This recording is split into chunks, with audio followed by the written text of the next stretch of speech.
Sekarang kita akan melihat ke kinematika. Jadi kinematika ini sebetulnya membahas tentang gerak suatu benda. Nah, tanpa mempedulikan mengapa benda itu bisa bergerak. Nah, kalau alasan mengapa benda itu bisa bergerak, kita akan bahas di dinamika. Nah, itulah yang nanti akan kita membahas tentang hukum Newton. Jadi di sini kita membahas terlebih dahulu tentang dinamikanya. Nah, dalam membahas kinematika, tentu kan ini kita membahas tentang gerak benda. Yang menunjukkan suatu benda itu bergerak apa? Ini kita bisa mengatakan ini. Misalnya ini ada sebuah benda.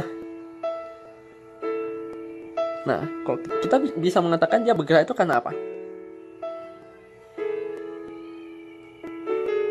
Kalau misalkan si benda ini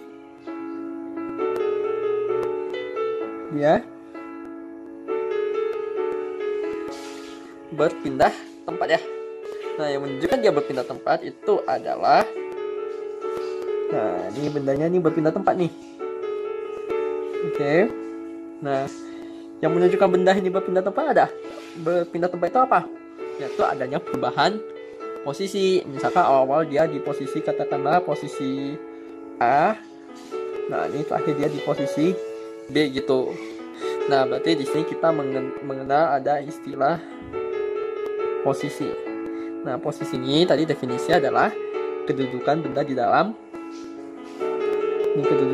dalam suatu ruang.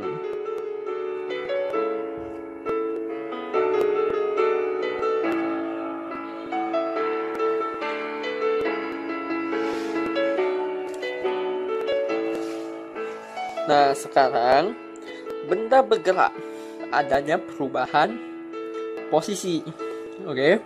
Yang benda ini bergerak berarti menunjukkan adanya perubahan posisi. Nah, kalau benda mengalami perubahan posisi ini, pasti ada yang namanya kecepatan. Jadi benda ini kan dia bergerak nih, bergerak pasti dengan satu kecepatan. Kita sebut sebagai V gitu ya. Nah, di sini kita mengenal nanti ada yang namanya kecepatan rata-rata.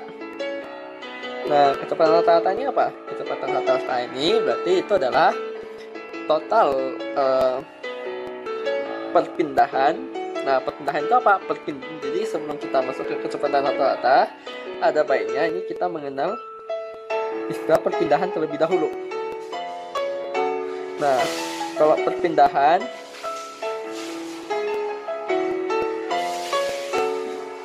ini artinya adalah perubahan posisi.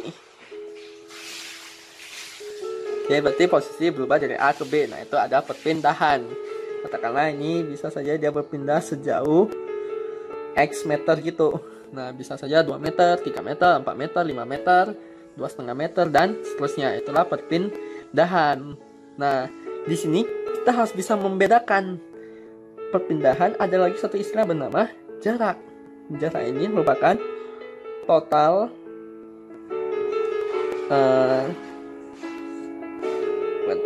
ini adalah panjang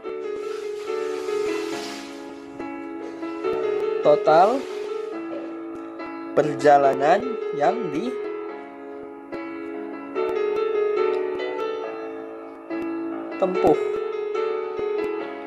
Nah, jadi kalau misalkan A bergerak ke B, kemudian bergerak kembali ke A, maka jaraknya itu adalah dengan A ke B itu panjang perjalanannya berapa? X meter. Balik lagi ke A, menghabiskan lagi X meter. Berarti jaraknya itu adalah 2X meter.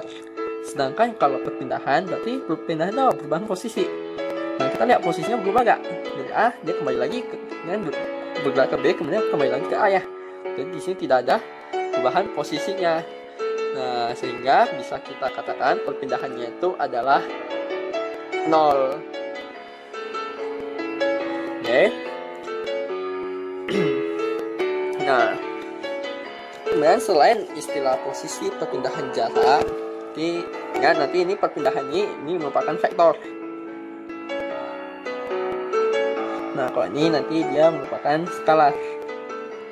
Nah, kalau perpindahan ini biasanya disebut juga sebagai delta X. Berarti ini adalah X akhir dikurangi dengan X awal. Ingat, posisi ini adalah vektor.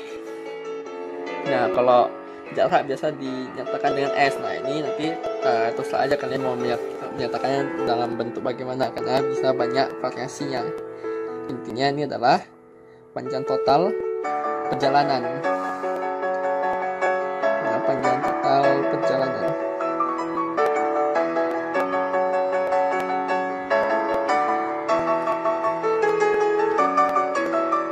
Nah, ini mengenai perpindahan dan jarak.